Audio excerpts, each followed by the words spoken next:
Okay, hello everyone, and welcome to another episode of We the Nerdies, Nerdflix and Chill podcast. Welcome back for another week. I'm Gary Theroux, and over there you can see he's prepping for a theme party version that he's having in his sex dungeon this weekend. It's Sean Capri. You know, there's a lot of special effects that should be happening, but I've decided to just shut it all down. You guys can see exactly the scenario that I find myself recording. And if you're watching the YouTube video, I've got a little baby photo shoot, and we'll just let you think of why that happened. I won't even give you the real reason. It sounds weirder than it really is. I picture your house as having like that rotating backdrop from your school photos when you're a kid at Jostens, where you could just spin between the light flashes and the stars and the plain backgrounds. And the books, of course. The library was and the the best. lasers. They have cooler things now. They actually have like it looks like you're in the woods, or like it's very impressive. They've actually renewed the backdrops that they had, and we're actually gonna. That's actually where we were just talking about how I would love to do certain things for this podcast, but I'm busy painting. I'm actually getting our bonus room set up for exactly that. We're actually mounting these things for Chelsea to have like new backdrops. And while she's very excited for like the implications for her photography business, I'm very excited to have Matt Fody back over because we have a green screen backdrop, and like we've never had something that would extend from above our heads down onto the ground and like onto the floor that we could sit. Like we could actually like warp ourselves to Delaware, for example. That's what you think of with green screen. You can go anywhere you want. And I go, hi. Delaware is what you. I'm in Delaware. It's the one state everyone forgets when playing the game where they try and write down all 50 states. Exactly, except not me because of Wayne's World. There you go. Fantastic.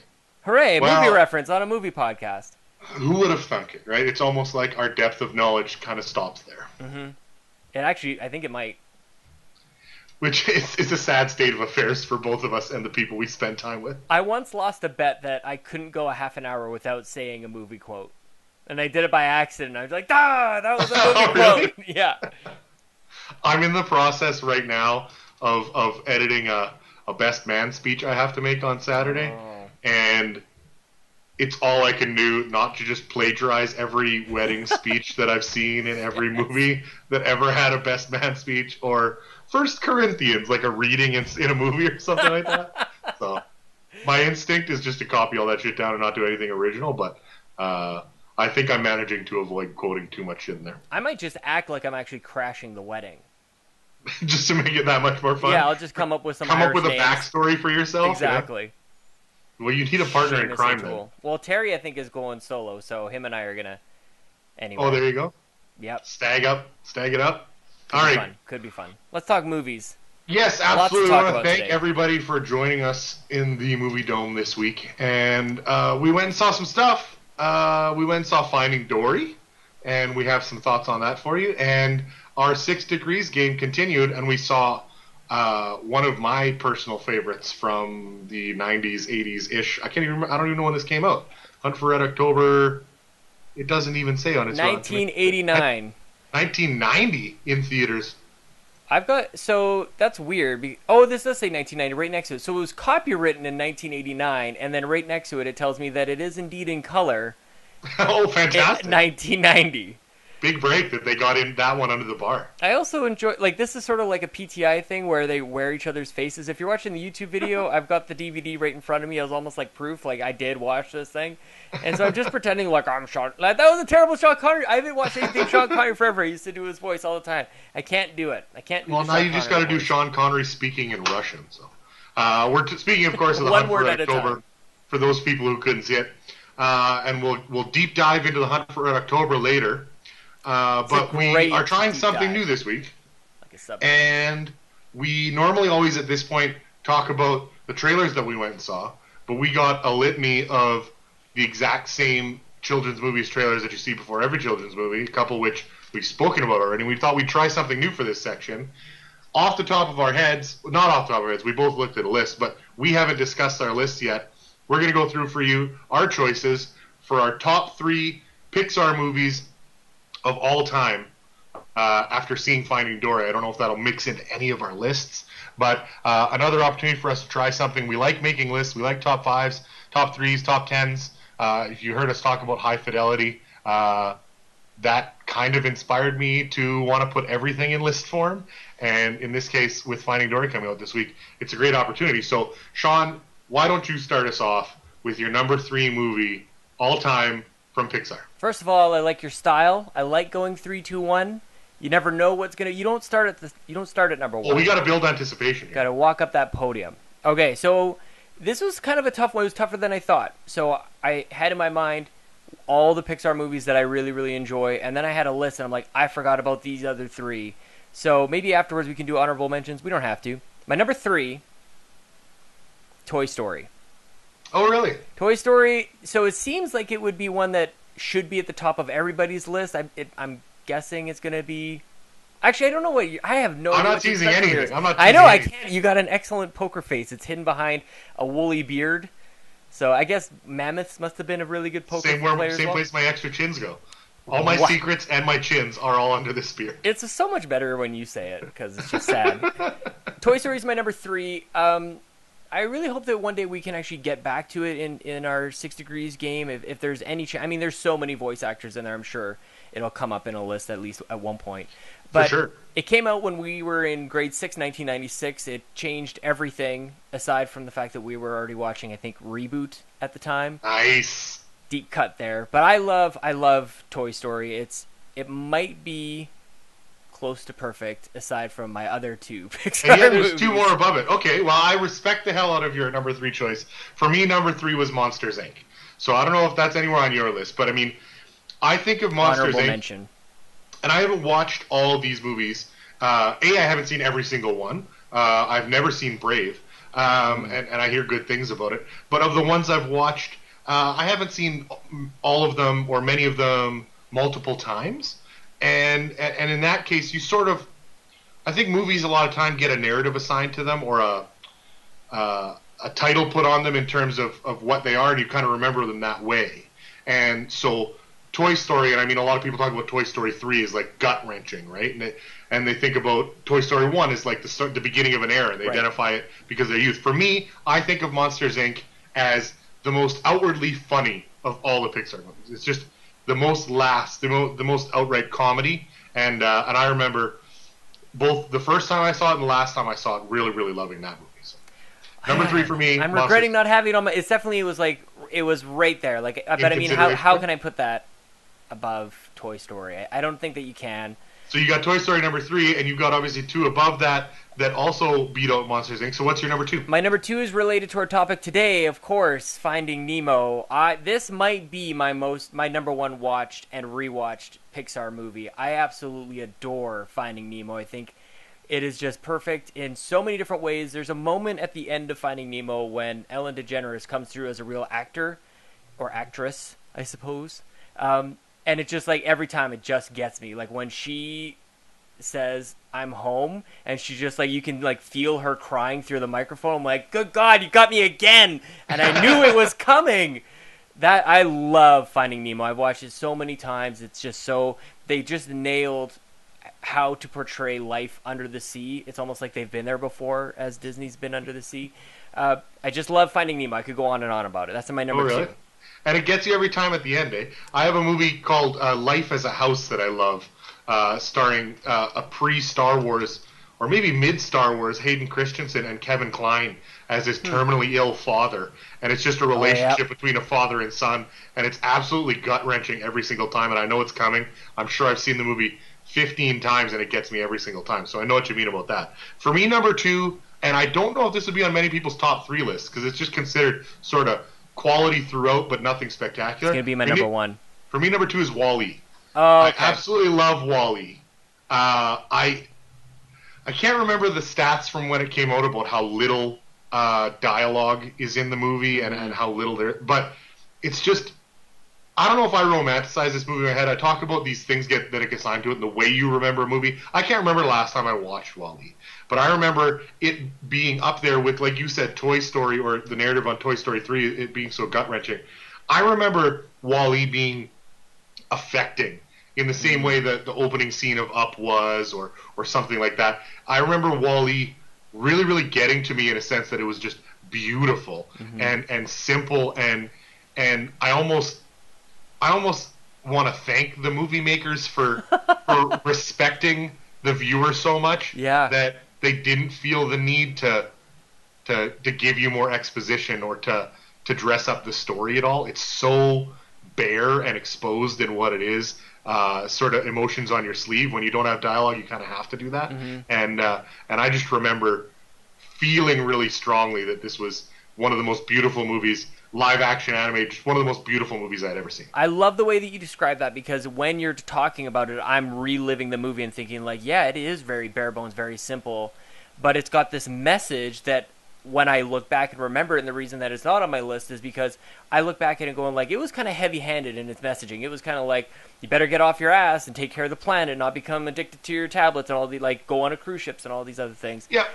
So that's the way I remember it, kind of negatively, but as you describe it, which is why I love podcasts, I'm like I'm reliving it and going, yeah, that is actually an amazing movie, very wonderful in its basic concept and execution. I love it.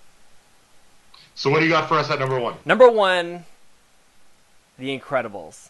Great, we matched. We could just go home. How can it not be? It's over, yes. I think it's everybody's, right? Go ahead. Again, take your time.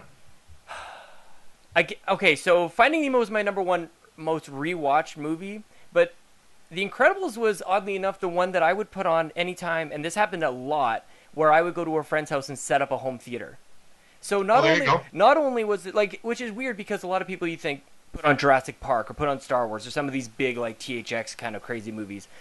But from a technical level, I think The Incredibles is incredible. How can you not go there?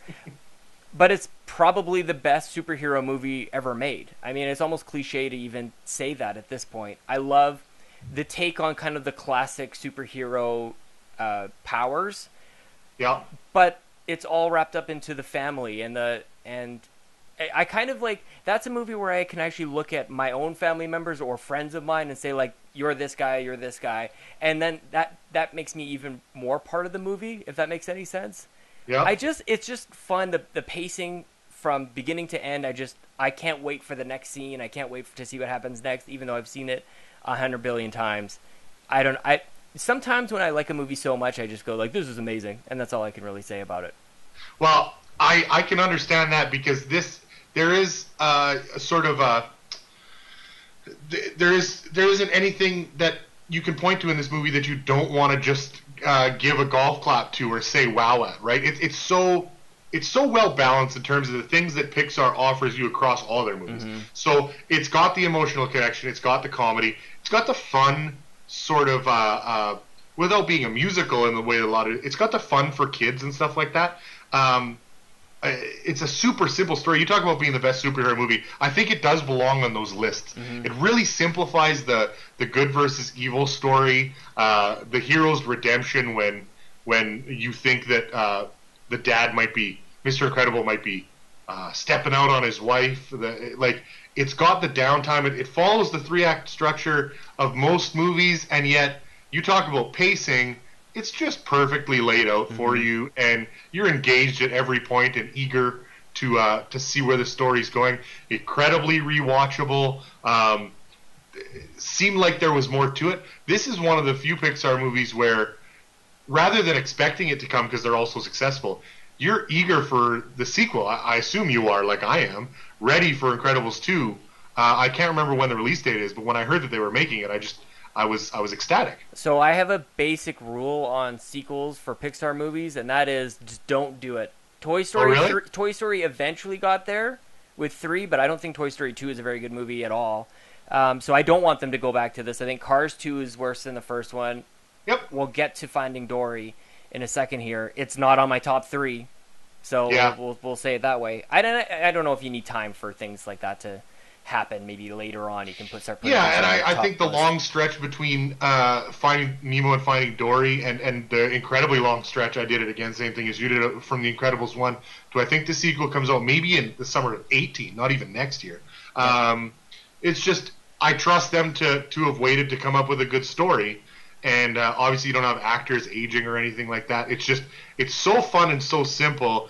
I don't know if you read a lot of movie news online, just like sort of set visits and rumors about movies that are under production, but There was a bunch of interviews released today or yesterday from the set of the new Justice League movie, including with Zack Snyder and his reaction to the backlash to Batman versus Superman, which, as you know, is just a giant piece of trash. Let's make sure we say. We missed last week. We went clean with not a single hateful word for Batman versus Superman.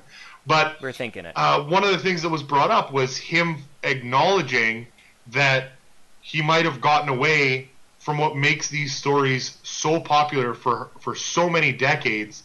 How these characters can endure for 60, 70, 80 years is because you have to set up a simple good versus evil storyline, even if it feels fantastical and not grounded in reality, and he wants to make a gritty story. You can't stray too far from what makes comic books and comic stories great. And he was almost doing a bit of a mea culpa about that. Like, he recognizes from the backlash that's the case. And a movie like Incredibles, and you putting it on that list of best superhero movies, I think of that immediately as exactly what you're talking about. They stayed true to the heart of what a superhero story is supposed to be. You root for the hero. He's virtuous. He doesn't let you down. And you don't care that you see his ultimate victory in the end coming, because that's what these stories are supposed to do. And so long as you deliver an original, creative way, we're going to be all along for the ride. So with The Incredibles, something that came up to mind while you were talking about that was they managed to do the origin story as well as everything else all within the same movie. Like, they actually achieve a ton in this movie. And aside from that, because I think we're going a little long on this, we'll wrap it up here really quick, guys. I use almost on a daily basis, I use the line from there, if everybody is special, then nobody is. I think that's like, there's a lot of like real messages that come along with Pixar, and that one definitely resonates with me just like in my sort of daily life as a marketer, just identifying when things are good and when things aren't good, and not everything can be great. And it also helps to even just prioritize. It's a very generic message that I think that can help. I don't know, I just really connect with that message. You know, great message, great movie, and villain. Maybe great villain. And like I say, maybe we can end up on that in our game of 6 degrees at some point. But we will move on. We look forward to doing more lists. We want more recommendations for lists from you guys. We'll try this segment out and see what we can get. And I was thinking of all kinds of stuff. Your favorite bad movie? Mine might be Too Fast, Too Furious. Lists like that. Favorite Sean Connery performance I thought of this week. But we'll try the list game out. We'll see what we can do for lists for you guys. But on to the top line of this week's episode. We went and saw Finding Dory in theaters. And I'm really curious what you thought of it. Because, like I said, I think you've got more of a built-in affection for Finding Nemo than I did, as we saw on your list there. And some of these Pixar movies, I don't go to see every single one when they came out. I wouldn't have gone to see this in the theaters had we not been doing this. It's more of a Netflix or a VOD thing for me when I've run out of other things to watch. It's like, yeah, I'll watch a family movie. So I went and saw this on a very late night screening, so no kids in the theater, so I didn't get to see their reaction. But I'm curious what you thought of the movie, Sean. Yeah, so we actually had a very full theater. We went to a late one as well to try and avoid the family thing, but apparently 7-year-olds are staying up until midnight these days on a Thursday. I don't understand, like, what has happened to our world, first of all. Before I even get into it, I really, really, really enjoyed Finding Dory. And I know that's kind of like, it's going to be like a compliment sandwich here. It starts good, it ends good, but in the middle it's going to be kind of nasty.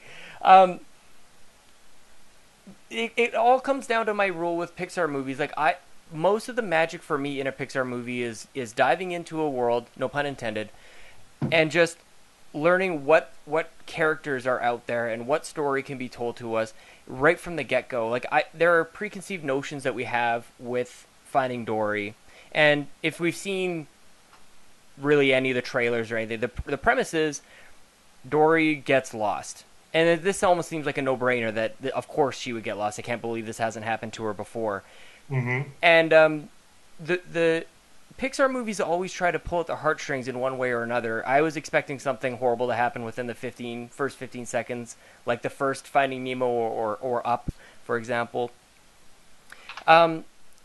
So the premise for me was okay. Really what I loved about Finding Dory was the cast of characters that were around. I was really surprised that we were able to get a whole new bunch of different sea life. And like, I really loved was he a squid, Hank? Hank was octopus. Do octopus do they camouflage?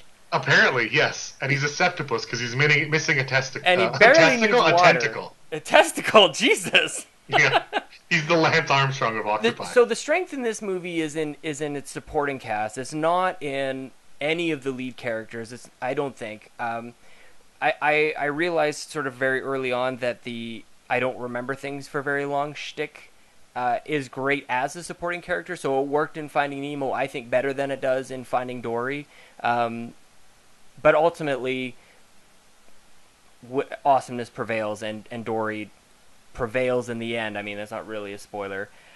So it for me, it was all in the cast of characters around Dory. But ultimately, because she was the lead, I thought that she might have been the weakest part. I see what you're saying, and I think I understand what you mean in the sense that the real memorable parts of this movie and the joy of this movie is going to come from the non-central characters, the people that maybe just pop their head in and out. I know for me, it was Idris Elba and his other SEAL buddy sitting on the rock. Oh right? My God! For me, that was the laugh out loud bit, and that's what's memorable. And we'll save it for those of you to go see it yourselves.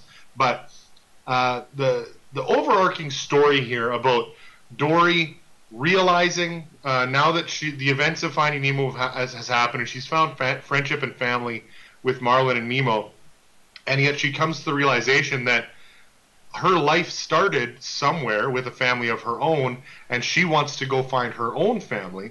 And we're just going to set across the ocean on another adventure. Kind of sets up exactly that. Who are we going to meet? Who are we going to see? Mm-hmm. And there are people who are going to love Destiny the shark and the beluga whale that they meet. I definitely did. Yeah, and the seal that they meet, and the septopus that they meet, and the trials and tribulations that they go to are really just a way to keep the movie propelling forward. Mm-hmm. And that story is, to me, the type of thing where I almost give Pixar maybe too much credit, where I know they're going to have that. I know they're going to find a way to keep the story moving. Mm-hmm. and keep us interested. It's all about, can you give us something memorable? And for me, I think the first thing that jumped out at me, it's in the first, I think maybe the very first scene of the movie, and I thought of it in sort of a corporate, sort of sad, a capitalist way. But young toddler Dory is the most adorable cartoon character I think I've ever seen. That might be a recency bias, but she is so adorable. It's crushing. I have nieces who speak in that tone of voice, and it crushes me when they do it. And if for me, I could just see this Christmas the plush toys and the pillows and the merchandise flying off the shelves, and just kids just latching on to this super cute cartoon character. I was looking at that thinking, when they're designing this character back at Disney, the artist would have come up with the first rendition, and the boss comes in and says, no, the eyes must be at least bigger than the body. They need to be at least 3 times bigger than this. Yes. And so you just imagine like those eyes getting bigger and bigger and more adorable. And yeah, you're absolutely right.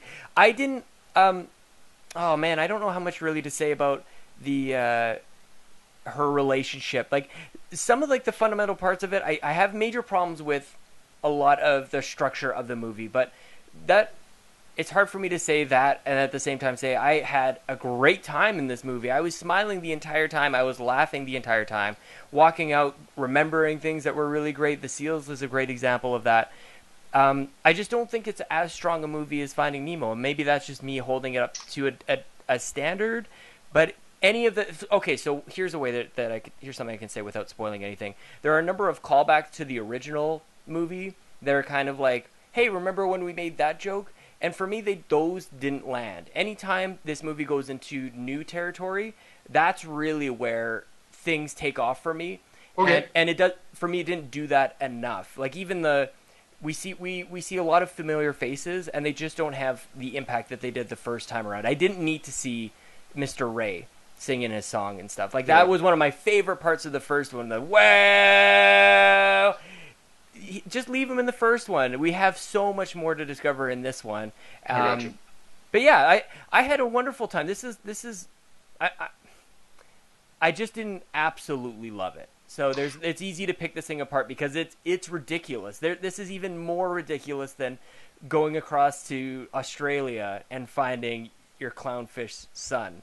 You got this character who can't remember things longer than 30 seconds. It's like Memento. They should have made this movie like Memento and work it backwards. Just totally flip this thing on its end and have Dory start to like make tattoos on her fins. And like not really trusting yourself, and then Joey Pants would show up for no reason. Joey Pants should be in everything. I like the idea of basing the directorial structure of a Pixar movie on the Pulp Fiction design, and seeing what that movie comes out like. I think about what you said, and it speaks to me to the note I made. That would be my one line in terms of a legitimate critique or review of this movie, which is it's funny bits, funny characters, funny moments mixed into what is a pretty somber and heartfelt and touching story. Mm-hmm. So I earlier described Monsters, Inc. as the most outwardly funny of the Pixar efforts, and for me, this is an example of one that skews more towards heart. Mm-hmm. And that doesn't make it any less great. But maybe for adults anyways, it will make it less memorable.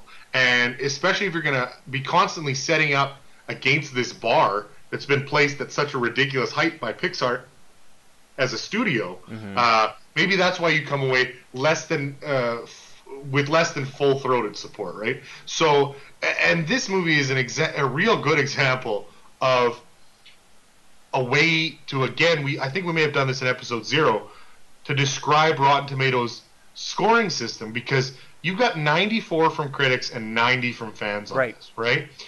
But this is a movie where if you had to turn your number grade out of 5 stars, or your letter grade that some people do or whatever, into a score, it may not be 94% high, right? But Rotten Tomatoes is an aggregate score of positive versus negative reviews. And I think I said this at the end of the last episode when we were going to see this. I knew I would come out feel this way. There is no person alive who can go say this and cross their arms and say, fuck this shit. Like, there's nothing bad about it. It's great, right? So even if you come out not thinking it's the best you've ever seen, it's still an excellent movie. And I feel the same way as you do. My enthusiasm didn't reach the highest heights. But it's a well-made story, well put together, with great supporting characters, voice actors that you recognize. I was fighting for the longest time on who was playing Hank. It was not one of the characters I could name without waiting for the credits. Turns out it's Ed O'Neill from Modern Family. Oh, right. Yeah, I was doing the exact same thing, and then when it showed up, I was like, oh, yeah, of course. But I was trying to pick out who I knew off behind. Like, Bill Hader I recognized almost immediately. Eugene Levy, although I was forgetting his name, and I was like, I might have to reference him as the dad from American Pie. Idris Elba on The Rock, and Matthew Broderick I recognized almost as soon as he started speaking as well. Maybe it's just because I'm a huge Ferris Bueller fan, which will come up later in the episode. But I think you said it right. I think it's all about the supporting characters. She's not as strong as Nemo at the center of the story, but Pixar is so good at putting these stories together that ultimately it's worth a watch. It's definitely worth your time. And if I had to put a star rating on it, I would say 3.5 out of 5. I am 100% right there with you. 3.5 out of 5. It somehow manages to overcome its unoriginality through amazing characters. It's, of course, a beautiful, beautiful story. The reason it doesn't get any higher than that is really in the relationship that Dory has with those close to her. We'll leave it at that. Because she doesn't remember anything, I felt Pixar really struggled to have a strong connection there because she doesn't remember. But that does speak to one of the 2 messages that are in this, and Christina Lindenar, one of our listeners, talks about this in her quick thoughts about it. She says it was better than I expected. It was better than I expected it to be for a sequel. Baby Dory was adorable. The underlying message about living with a disability was nice. And I actually thought that was a little overbearing. It seemed like there was way too many of these. it was like a cast of rejects a little bit. Like, it was almost too much. I get it. Like, even just Dory would have been enough. But I did enjoy that she found a whole bunch of other characters who overcame their challenges. But yeah, their subtlety was not really there. It was kind of over. Anyway, another listener, Antonio Guillen, he listed a couple pros and cons. He said, pro, emotionally charged, con, depressingly so, pro, Dory heavy, con, made me realize Nemo and Marlin are boring and flat in the last film and in this one. Pro, boost awareness and understanding of mental illness. Con, not sure what the takeaway was despite the film being packed with attempts. Pro, cute. Con, not fun nor funny. That's a little harsh, Antonio. I thought it was fun and funny. Pro, new setting. Con, not enough water, which is, of course, a classic video game review reference. Solid 3 out of 5. So he's sort of there with me. It's one of those things, it's tough not to pick this thing apart because Finding Nemo we all have such a history with it. Yep. But ultimately, I was smiling the entire time. I really, really enjoyed it. Couple problems, though. And did you say a score? You were going with the same 3.5 out of 5? I'm 100% with you. 3.5 out of 5. Yeah, and like I say, I think we're in solid agreement on that. And like I say, as to what Antonio was saying, like say maybe a little harsh, and it comes through, or it doesn't reflect his review because he's ultimately say positive as well with his 3 out of 5. And I mean, for me, my bottom line on it was a very good to excellent effort that's just ultimately a notch below the best that Pixar has given us in their time. So yeah, it's interesting. But definitely worth a watch on that scale, isn't it? It's like measuring masterpieces amongst masterpieces. Like really, yeah. How do you do that? So, but they did it to themselves, right? You can't complain to anybody when when you're the one who delivered so much excellence over time. It's what you got. But nice we'll move on from that with like I say, obviously a recommendation for the both of us. Go out there and give it a watch. And we'll move on to our retro movie this week. In our game of 6 Degrees, we made a connection last week from what were we watching last week? We watched The Departed the week before. Oh, The Departed with everything in it. Oh, right. Yeah, we chose Alec Baldwin as the connection. Yes, we emptied our tank on The Departed. We had, I think, our longest retro review section or 6 Degrees section we've ever had. And we'll try not to go so long on this one, even though I think this movie, ultimately, when we get to the review part, is almost that good for me. I absolutely love this movie. We watched A Hunt for Red October, starring Alec Baldwin and Sean Connery. And I gotta say, just as an opening thought before I even get to my notes, I love that we do this segment, but I very much am excited when the rewatch of the movie doesn't recalibrate my thoughts on it. Yeah. When we picked this movie and before we watched it, I thought, awesome, I love this movie, it's going to be great, it's just an excuse to watch it again, I'm in. And after I watched it, while I was taking notes in anticipation of this conversation, I thought, I'm so glad it was still that great. I love it, it's awesome, and I hope you felt that way too. I will just interject here for the listeners who aren't familiar with this segment. We are spoiling the ending. We are spoiling any part of this. We kind of talk in a linear fashion, but we're going to jump around. We're going to talk about every part of it. And we hope you may have watched the movie or you're eager to watch it after you hear how good our thoughts are on this. So what did you think of Hunt for Red October, Sean? So this movie I haven't seen in probably measured in decades. Maybe 10 years is probably the last time that I saw this. So I was just the same as you. I was a little worried that I had it built up in my mind like it was this great thing, and then years later it doesn't quite hold up. But it's directed by the guy who gave us Die Hard, and how many other movies has John McTiernan given us? This movie totally holds up. The only thing really is like it was a little grainy for me. My DVD copies, I need to blow off the dust off of it a little bit. But Sean Connery gives... Sean Connery in this era would often just play Sean Connery, and I don't necessarily think that he gets too far away from that, but this is probably about as far away from the Nicolas Cage playing Nicolas Cage or the Sean Connery playing like a caricature of themselves. Yep. He's kind of acting in this one, and I really dig it. Like he really plays the madman without going absolutely insane, kind of like what one of your problems with The Departed last week was with Jack Nicholson, where he goes a little too far off the deep end. This is a character with some pretty crazy motivation, where he is wanting to defect away from the motherland, come to America and pull this stunt. It's like a Grand Theft Auto on the greatest scale, He's stealing a submarine to make his way over to America. Well, that's a good point to interject here. For those people who haven't seen this movie, just a real quick synopsis, right? This is based on a Tom Clancy book.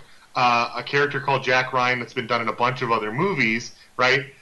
Is played by Alec Baldwin, and as you say, Connery's playing a super dynamic character. Whether you want to credit this to McTiernan's directing, Connery's acting, Tom Clancy's original book that they based the script on, he's playing a guy that's ostensibly set up as the villain at the beginning of the story before it all plays out, but without ever actually doing anything villainous, really. Well, he kind of murdered the guy. Murdering the guy right at the beginning. I realized I said it. But you know what I mean? So he's set up as the villain, and yet the character is fully fleshed out. You want to talk about getting behind a guy's motivations and getting deeper into the main bad of a movie. He's playing a Soviet sub-commander, right? And he's going out on a mission with the newest, fanciest sub that the USSR has available, with proprietary technology that the rest of the world doesn't know about and would definitely want, in what ultimately comes a mission to defect, as we learn later in the movie. And Jack Ryan's the one who's got to figure all this out, what is going on and what's the U.S.'s position going to be, and ultimately turns the movie towards what it becomes, which is an uneasy alliance between his character and Connery's, with all the dynamics of the U.S.-Russian relationship at the time, and they're ultimately working towards the same goal. It's a thrilling story, and like you say, more than capably directed by John McTiernan. And I honestly, it's something that until I was looking at the IMDb page for what next week's 6 Degrees connections could be, I didn't even realize that it was John McTiernan.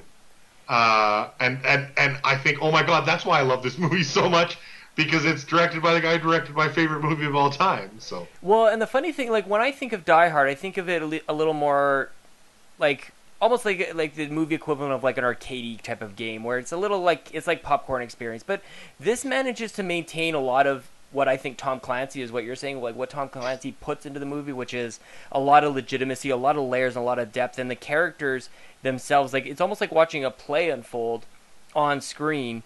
And there's a level of sophistication here of even just watching the seamen. I've got to throw that in there. There's a couple seamen in this movie. Watching them kind of calculate and navigate through the waters. Obviously, you can't. There's no window when you're in a submarine. It's all based on math and timing and speed. If two submarines are traveling directly at each other at a speed of one's going 75, like they're all doing that, and all the math is there. And they were able to kind of show you rather than tell you how complicated this is. And this was the time when I watched it this time around, was when I tuned into that.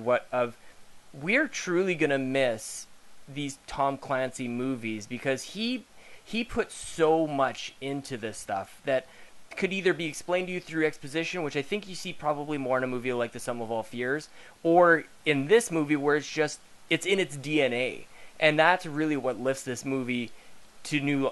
I feel like I'm accidentally putting puns in all over the place. This movie, right from the beginning right to the end, is excellent. I loved every character in it. One of the things, before we just continue to just spread love on this movie, the very end for me is a little weird in that I think we could just jump to this really quick. They kind of smash together. There's like a saboteur on the ship who's trying to make sure that this doesn't happen, but then there's also a game of chess happening outside where the other Russian submarine has found the Red October, and they're going to try and take them down. Yeah. And I didn't like that those two were kind of happening at the exact same time. I felt like it took away from both. When Alec Baldwin is chasing this guy, and he's like, "What am I going to do? I can't shoot a gun in this nuclear submarine." Meanwhile, this guy's firing back. That definitely reminded me of like a John McClane moment of him kind of just uttering to himself like that. I feel like other than that, the movie was paced almost perfectly, but smashing those two things together took away from both of them, and they could have almost had them sequentially, where if you had Jack Ryan going after him, taking care of that threat, going, okay, we're good. Oh crap, the other Soviet sub has just found us, now we got to deal with that. But they ended up doing it together, and I felt like it was a bit of a miscalculation on either the script or the directing part. See, and I didn't make any notes about that, and I find that interesting that people can see things so many different ways, because I happen to really like that they did that. I felt like it was a necessary device because you've set up someone as the villain. You've given us a mid-movie turn, which doesn't happen that often, where now the two sides are working together, and you need an adversary. And because you've given Baldwin and Connery all this meat on the bone, all this substance, you've built these characters up so much, I think you needed both of those things to sort of give it enough credibility as a threat, because they could handle the other sub-captain. You've got not one but two sub-captains on the Red October at the time of crisis. They could handle Stellan Skarsgård, right? Or, again, you've got so many people from both sides all working together, we can handle one saboteur type thing. And the other thing is that I don't know if dropping all these hurdles in your way sequentially would have resulted in an eye roll if it did play out the way you did, where it's like, okay, now we got one problem, solved it. Oh, now we've got another one, and would you have eye rolled? So sure. I think and maybe that's not the even difference at that between point, people's though. feelings on a movie, right? I feel like just the idea of a saboteur being on the ship, like they had the whole movie for that to happen. Like it just seemed like it happened like very late in the game, and it was a cook, I believe. Like, it just seemed like if there was going to be somebody to ruin the plans, it could have happened by then, and then maybe establish this other. I'm really going to get the Russian. The second Russian sub seemed like an afterthought to me, and I didn't want it to. I wanted it to be a bigger part of the movie, because I love the part before that where the American sub has found them, and they're kind of doing the whole "I got you, don't got you" kind of thing. I wouldn't have minded more of that, really, because that was intense. And that's why I love this movie. Oh, the standoff between the Dallas and the Red October was crazy intense. But no, I like that we disagree on something. We're 10 episodes in. I think this is the first time we just outright can't even bring each other to the same side of the fence. So fuck you very much. Let's just hate on each other for a second. No, so to bring it back to another thing you said, one of the comments you made in describing one of the things you liked about the movie and what Clancy injected to it, and talking about Clancy movies in the future, the subtitles, to time jump right from the end all the way to the very, very beginning, the subtitles at the very beginning, and I'm not talking about the dialogue subtitles, I'm talking about the text, the screen text to open the story, with the implication that this is a true story that's been scrubbed, when it's clearly not, right? It's still effective, ultimately, in the sense that it feels like you're about to be let in on a secret, right? And you're part of the story now, that it almost feels conspiratorial. And I think it was a great device. And we even mentioned last week, as one of the things we knew we were going to love about this movie, the language switch. When they start off with Connery, who I'm sure just learned phonetically these single Russian words to try and clunk his way through the beginning of the movie, and then to get the bilingual actor to play the political officer to switch seamlessly from speaking in Russian to speaking in English, and to use the camera device of zooming in on his mouth, having him switch, and zooming back out without ever leaving that single shot, so that everyone knew what was happening. We're giving you this focus on the language, so we're acknowledging that it might be stilted or weird in a sense, so that you can get over it. Just come with us. Yeah. And I think we agreed last episode. So simple and so perfectly executed. And it's something that you can't ever do again. I don't know another movie that's ever done that same thing, to get over some sort of language barrier, to just so directly zoom in and then come back out, and now you're in English. And not only are you not speaking Russian anymore, but you're adopting various accents. Yeah, everybody's going to have their own accents. We're not going to do this thing where every time you go somewhere, every time we go in a Taken movie overseas, or even in Jack Ryan's Shadow Recruit, every time we've got a villain who's supposed to be from another land, who's speaking English, they've always got a British accent for some reason. Like, they cast the actors they wanted in every role. You've got some Russian accents, you've got some English accents, you've got a Scottish accent, you got everything here on the table. I love that on the American side, on the first ship that Jack Ryan goes to on the battle carrier, speaking of stilted accents, the first mate of the aircraft carrier is the guy who played, I think his name was Niles, the British butler on The Nanny, the 90s sitcom The Nanny. Wow. Could not be more British, and is playing the American assistant, even though there's guys with English accents all over this movie. I love that. Yeah, it didn't matter. Didn't matter where you were from or what you've done, as long as you love me. I don't know why I just butchered that. Back to the Backstreet Boys. Is that the finale of The Nanny? That's like the closing moments? No, that would be amazing. That'd be much more clever than me butchering a Backstreet Boys song. Oh, there we go. Holy shit.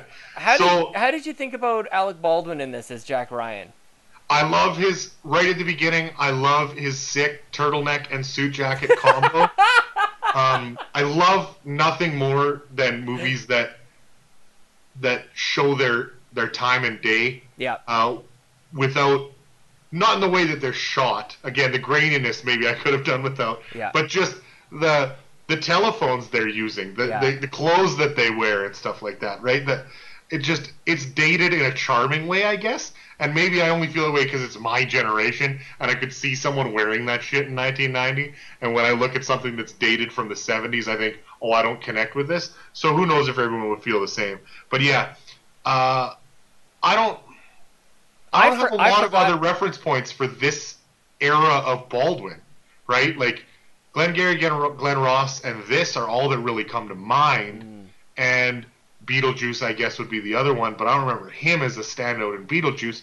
And I loved him in this movie. He was totally believable. The character there's a reason it survived generations, and they've tried to make it a franchise 4 separate times because the books are so insanely popular and the character is so well made. You get to know that he's a flawed, super smart guy who's going to find him. He's going to be the fish out of water in this movie, but he's the guy on the plane who he can solve the world's problems, but he hates turbulence.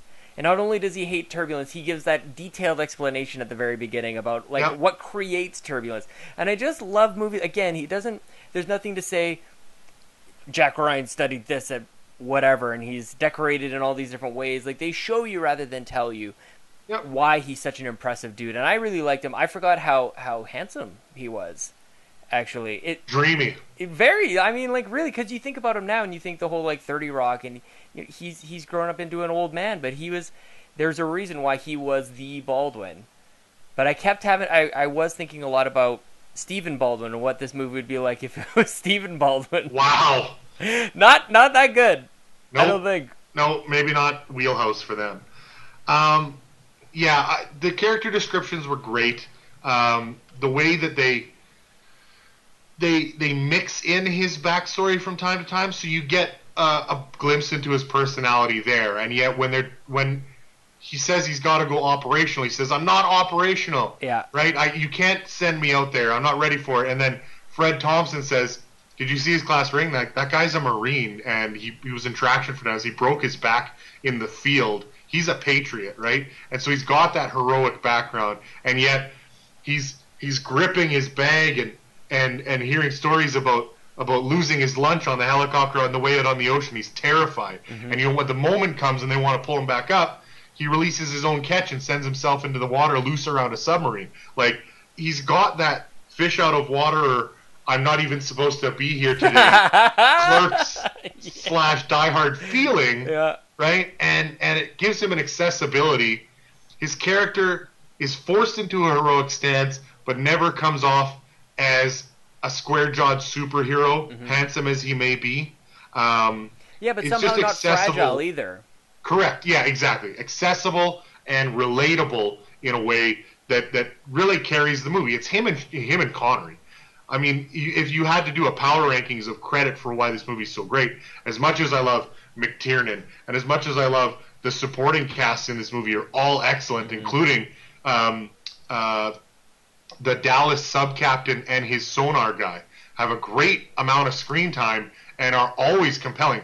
But, I mean, my power rankings would go between Baldwin, Connery, and Clancy. They're responsible for what we're seeing, and just that sort of, if you want to call that the meat of your lineup, right, those guys are going to carry this. And even if the rest of it around wasn't as excellent as it was, this still would have held up as a very good movie. And it's those other things that take it from good to great in my mind. And one last thing that I'll point out here as well, because I think obviously the cast is great, the direction is great, script's great, everything's great.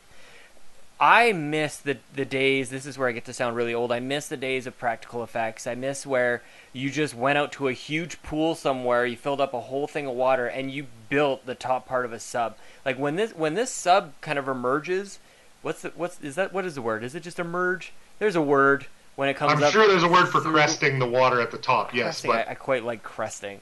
It's imposing. Like you get it. Not only are they talking about how impressive this thing as a vessel, like it made me just realize like how impressive human engineering is. Like sometimes movies can do that for. I'm just like, subs are crazy machines that are out there. You just put them in the water and they can sink. They can dive up. They can house nuclear weaponry. They have all these different things about it. I was just very impressed with submarines, and I don't know that movies do that enough anymore, where they sort of like they cause you to dream and to think about how wonderful a lot of the world is.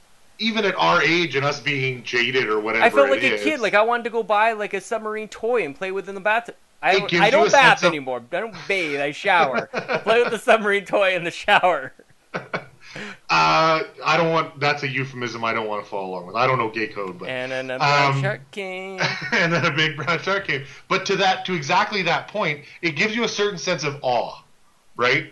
And that in a sense is childlike, like you say, and it's an awesome thing to feel when you're watching a movie. I mean, I turned the lights out, turned on the surround sound system, and watched this on the big screen. I don't know if you would have that same effect watching this on a plane or on your phone or whatever people do nowadays, but it definitely gives you that sense. And in terms of what you're saying about submarines, I think Jeffrey Jones is the submarine tech that Alec Baldwin goes to see to show him the pictures of Red October, right, and speculate on what it might be. He's the one that figures out it's Caterpillar Drive, nearly silent, can get them through their sonar nets and right onto the coast. And his description of the way people felt during the Cuban Missile Crisis, having so many nukes 90 miles away in Cuba, and what this thing could do right off the coast with 10 times the firepower is just, it establishes the stakes, and it creates a tension immediately, and it was just, it's such a good directorial choice. Again, we're complimenting the shit out of this movie and of McTiernan, but I mean, in terms of story structure, to put that, whatever it was, a third of the way into the movie, rather than, a lot of times you'll do exposition-heavy beginnings, where they'll establish the stakes at the beginning. The mystery of the beginning of the movie towards that establishing the sort of, the field we're playing on and what the stakes of this game are, and then the mid-movie turn, those directorial choices are great. And then the last one for me, in terms of directorial choices and in terms of a linear way through the movie, the scene that you're talking about is what I think we might agree is the best of the movie. The face-off through the periscope with the Red October and the Dallas, at that point, when they're building all that tension and you could cut it with a knife, and then they make the choice to translate first contact and then the first main message establishing intent, and then the last message on Morse to pull away and not have them talk through it, not have Baldwin dictate it, not tell the viewer what was sent on the last Morse message, periscope to periscope, so that you can watch it play out without spoiling, is just another great directorial choice and another reason that I think this movie is nearly flawless and so well done. What else can I say? It was nearly flawless. I totally enjoyed watching it again. I'm so grateful to the random number generator. Well, we had perhaps the most star-studded list we're ever gonna have coming off The Departed. This is not that far off. But we got a help list now and a ton more contributions from you guys. So as a final word on the hunt for Red October, I'll just tell you guys to go and watch this if you haven't. I hope you enjoyed it as well. Send us your thoughts on the movie if you did. I would love it if people went to watch these movies because of how much we swooned over it. It got 86% from critics on Rotten Tomatoes, 89% from fans. I say not high enough. I've yet to do this. 5 out of 5. This is a perfect movie. This is on an all-time list for me. This would make a top 25 all-timer if I ever made one. Oh man, 5 out of 5. I think I'm 4.5 out of 5. That's fine. I don't know. I don't quite know why. Exactly. Because I just swooned over it for whatever this has been. Yeah. In the past, when that's I've why given numbers a movie, are kind of dumb too. Absolutely. And in the past, when I've given a movie 4.5 out of 5, it's because of exactly what it seems like you're struggling with. An innate thing, something in your gut that tells you you've got to leave room for the best of the best above this. And at a certain point, we're nitpicking. We're talking about the list of the greatest athletes of all time, or when guys talk about actresses and Victoria's Secret models and they rate women who are all gorgeous, who are all tens, and they start picking nits. And for me, in that sense, this movie's a 10. This movie's perfect. This movie belongs in that conversation. If I only named 25 movies as 5 out of 5s in my lifetime, and this ends up 25, that's fine, right? I don't feel like I should have docked this to allow things to go over it, but I get your 4.5 out of 5. If there's something just holding you back, maybe it's the graininess of your DVD player. No, that's not it. I don't know what it is. I respect the hell out of it. Now, maybe lack of like an anthemic soundtrack. Maybe that's what it is. But the thing is, like, I feel like whatever it is, I feel like I'm missing would make it a terrible movie. And so, for example, and this isn't what I feel is missing, but for example, I feel like a lot of people, if you watch this movie, you want to see some things explode. And nothing blows up, really. Like, there's a lot of, maybe something's going to happen, but, well, there's one explosion, but it's underwater. Yep. But and it's a miss. Yeah. Or, I guess there's another one at the end. Very end, I thought talking about the miss in the tunnel, but yeah, I see what you're saying. Yeah, so there's no nukes that go off in this, but But again, I don't think that would make it a better movie. It doesn't have like the classic Jerry Bruckheimer like scores that you get with those movies. Like The Rock has got just a crazy, or of course my favorite movie of all time, Armageddon. Yes. So take whatever I say with that. Like, just know that Armageddon is my favorite. It is my 5 out of... No, I actually don't think that it's a 5 out of 5. 4.5 out of 5 for The Hunt for Red October. Not enough Sean Connery, maybe? I don't know. Who knows? Well, it's a great fun word. We both loved it. Go and see it if you didn't this time. If you did, I hope you enjoyed it as much as we did. What's going on next week? From this point, we got to pick a movie for next week, 6 Degrees, everybody. And you guys were great this week. We got so many suggestions. Normally, we call your guys' list down, and we mix in suggestions of our own to get to a list of 6. In this case, we got, I think, 18 movie recommendations. Everybody sent us lists of 3. We thank you guys so much. Matt Fody, Terry, John Newby, Mike, everybody who sent us lists this week, we appreciate it. We mixed in a couple of our own. So Sean's going to queue up the random number generator, and I'm just going to take you through some of the suggestions we got. Sean was right in saying that we got a really great list here. We're going to include one of Sean's suggestions, The Shadow. It's just a perfect example. We've done 2 excellent movies in a row. That's a movie where I'm wondering if my old thoughts on this movie, that it was fun despite being hugely flawed, would still hold up, or if it would end up in the Kingpin range of disappointing. The Shadow starring Alec Baldwin is number 1 on our list. I think a ton of people thought of this, and it was just so obvious that they were going to leave it off their list. But you see Sam Neill, you think Jurassic Park 1, and I'd love a reason to go see that again. That's number 2 on our list. Good Will Hunting is a great suggestion, one of my all-time faves. We're going to leave that off this time, so we save it for another time. Same with my suggestions of The Italian Job and Die Hard. Italian Job is one of my non-IMDb connections, Sean. Do you know who was in that movie? No, but I'm going to kill myself as soon as you say it. So one of the guys who brought a Russian accent with him to this, he's sitting at the table with Connery at the beginning when they find out that he sent the letter saying that we're going to defect. He's got the biggest complaint about the murder, but then he says, I'm fine with it, we just should have made the decision together. Yeah. He's the guy Norton sells his gold to in The Italian Job with Mark Wahlberg. No idea what his name was, no idea what either of those characters were. But you knew that? But that's how my brain works. I was like, I recognize that guy. Oh my god. He buys gold bricks with Balinese dancer on. Oh, okay. As soon as I heard his voice, I didn't even see him. I'm like, oh, that's the guy from The Italian Job. But we'll leave that off. I'm very proud of you. We'll leave off Die Hard. Number 4 on our random number generator, though, is Ferris Bueller's Day Off.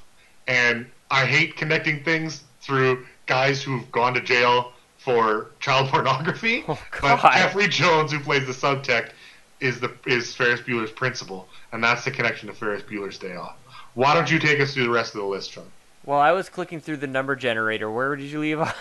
Okay, well, Matt Fode's suggestion, he went all Connery suggestions, and we're going to leave a couple off, but he got Goldfinger as a Bond movie. I think that's a great choice of all the Bond movies we're going to do. But we're going to include, as number 5 on our list, The Rock, and he included The Untouchables as well, which is a movie that I hope we get to another time with a big cast, which is the only reason I left it out of this one. So you can pick it up with Terry's misspelled list. Okay, so we're going to just leave this as the sandbox. And hopefully everyone knows what James Earl Jones movie we're talking about when we say the sandbox. Yeah, so number 7, Field of Dreams. Number 8, The Lion King. So, of course, James Earl Jones in all 3 of those. Yes. Love it.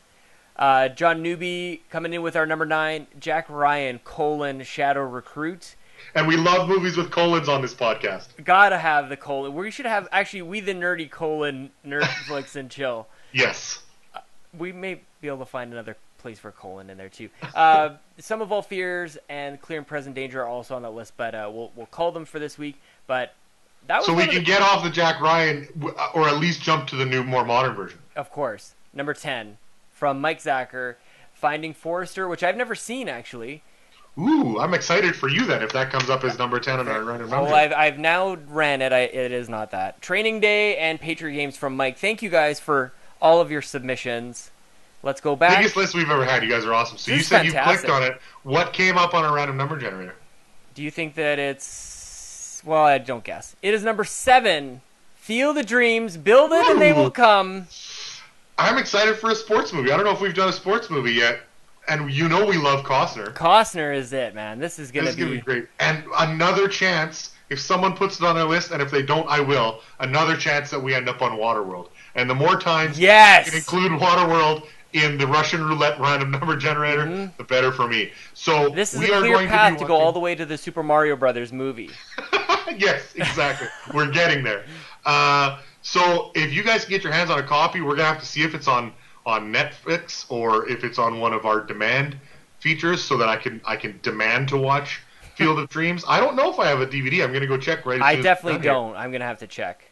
I unfortunately have so many at this point that I have no idea. So it may be in there. We'll have to go have a look. But Field of Dreams is going to be our deep dive for next week's episode. We'd love it if you guys could go and watch it and give us your thoughts and we not have us spoil it for you next week when we go jump from the end to the beginning to the middle, Memento style. But of course, you can start right now. You can tweet us or Facebook us your suggestions to where we move from there. Give us your connections. This was great. I love this list, and I'd love for them to stay this big. So Field of Dreams next week, and the only thing left to do is decide what new movie we're going to go see in the theater. And I think, given our propensity for colons, this might be a no-brainer. I do enjoy a good colon. We're going to go check out Independence Day colon Resurgence. And I can't wait. Somehow that's got to get us back to Jurassic Park as well. In some weird cross game. I can't wait to see this movie. I'm hearing good things. And it's going to be a piece of crap that I'm going to enjoy from beginning to end. Can't wait. I am hoping this is another case where I lap you in terms of my pre-movie enthusiasm and my coming out of the movie enthusiasm. I do not have high hopes, but we will go see it and give you our non-spoiler review-ish thoughts at the beginning of next week's episode. So tune in for that. We love you guys for sticking with us for this week's episode. Just please remember, follow us at Gary T Movies, at Sean Capri. You can follow the site on Twitter at We The Nerdy. You can go subscribe to our YouTube channel, youtube.com/We The Nerdy. Subscribe to us on iTunes and rate and review. If we can get a 5-star review, even with horribly insulting comments, we'll take it. The iTunes reviews are hugely important. Plus, we would love it if you guys could go check out WeTheNerdy.com itself. The site proper got a new paint job this week. It's looking great. Good. What else is going on the site this week, Sean? Okay, so I'm going to play an old game called Pac-Man 256. It's originally on your mobile phone. You can actually download it right now. It's a free game. It's amazing because it's Pac-Man, but there's actually a glitch if you get far enough in the game where the game just breaks down and starts to collapse upon itself. So this game is coming to Xbox One. I'm going to play it over the next couple days. I'll have a review going up pretty shortly after you see this, so go check that out on WeTheNerdy.com. We also have a comic book podcast that is one of the podcasts on WeTheNerdy.com that I'm not a part of, So if you guys are liking podcasts, if you're liking comic books, go check out Comics Dash on WeTheNerdy.com. Yeah, a ton of podcasts, ton of articles going up every week. Go check out the site for sure. I want to thank you guys again for sitting with us for another episode of Nerdflix and Chill. You guys are great. Sean, I can't wait to talk to you next week. We'll see you guys all next Friday. Love you!